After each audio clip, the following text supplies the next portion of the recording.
Hello and welcome to Cornerstones of Math.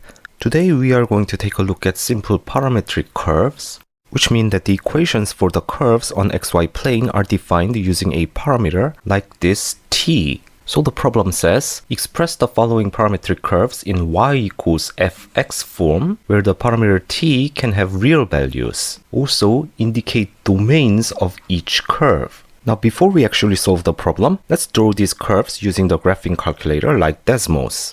You see, you can draw the parametric curve using Desmos. You have to write coordinates x, y, and you should use the letter t for the parameter. So if we write the first curve given in problem A, and set t as reasonably large range, we obtain this curve. Alright, so this is the first curve. Now let us draw the second curve given in problem B. If we do the similar thing,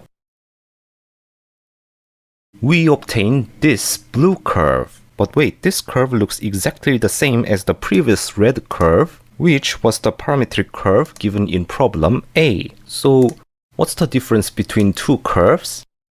Now let's actually try to express the given curves in y equals fx form. Okay, first, the curve given in A. In order to obtain y equals fx form, we must eliminate this parameter t. In this case, this can be done like this. From this expression for x, we can solve it for cosine t, which is x minus 4 over 2. And from this expression for y, we can change sine square t into 1 minus cosine square t. So we have 3 minus 8 cosine square t. So we can use this result. Then we have 3 minus 8 x minus 4 over 2 square, which is 3 minus 8 x minus 4 square over 4. So we have minus 2 x minus 4 square plus 3. As you can see, the equation for the curve is quadratic, so the curve is parabola.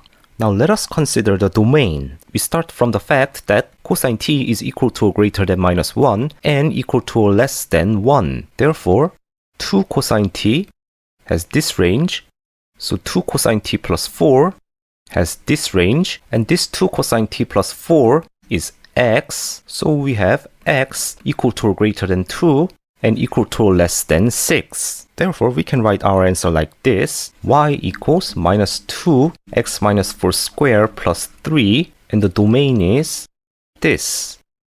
The curve is the parabola defined on this range, as we've already seen from the graphing calculator.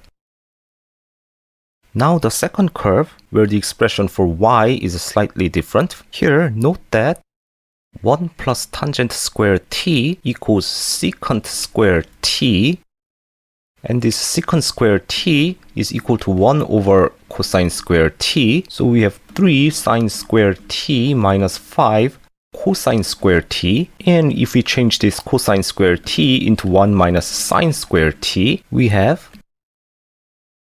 8 sine square t minus 5.